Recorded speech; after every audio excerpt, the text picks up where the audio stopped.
feels like family coming here. I've known Franco for a few years, and I've met him a few times in New York and in London and here at the Divino, and so we've become friends. So when I come here, I feel like I'm doing a gig with his friends and my friends too, who are my musicians. So it's a very intimate and fun place to play music, and I'm happy to be here. I mean, there's so many people that impress me. I mean, the person who impresses me the most is the person I've worked with for the longest, and that's Sting, because he's got such a strong work philosophy and ethic, and he's always trying to push down borders, and you know, those are the people I like, people who take who are voyagers, you know, like pioneers in music, and he's one of them. And I know many musicians, all the guys that I work with here are the same.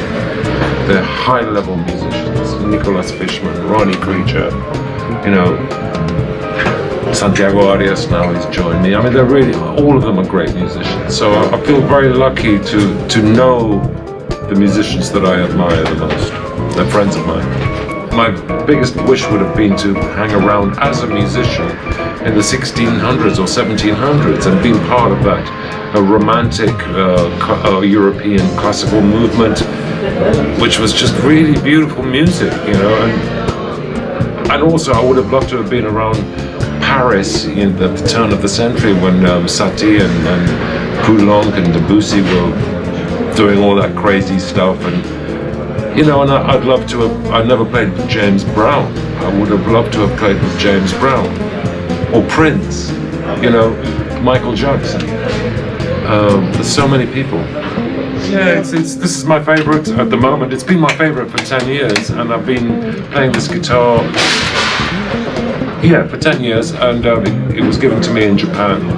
And it is small, that's true. So when they gave it, the guy gave it to me, I thought, there's no way this is going to sound good. I thought it was like a toy. But then I heard the way it sounded, and I kind of fell in love with it. And so this is my baby. It goes everywhere, and it's at the Divino. Don't even think about major or independent. Just think about playing good music and getting a good sound and being a great musician.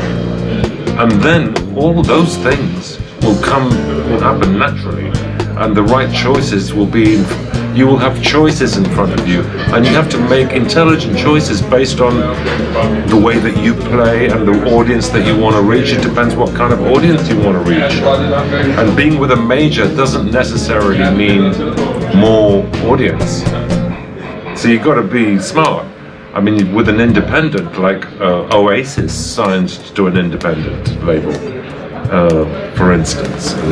And I know many big labels that have signed artists and nobody's ever heard of them. So the downside of a major is that you're only just a small piece of a large corporation. But with an independent, you could be more of a priority for that label. So you've got to think. Do you want to be signed to a label that actually believes in you instead of just wants to take a chance on you, and if you do well and if you are successful, they take the glory? That's what a major does. They just wait to see for you to do the work and for them to take the glory. I don't really know what role music can play right now in a virus kind of environment.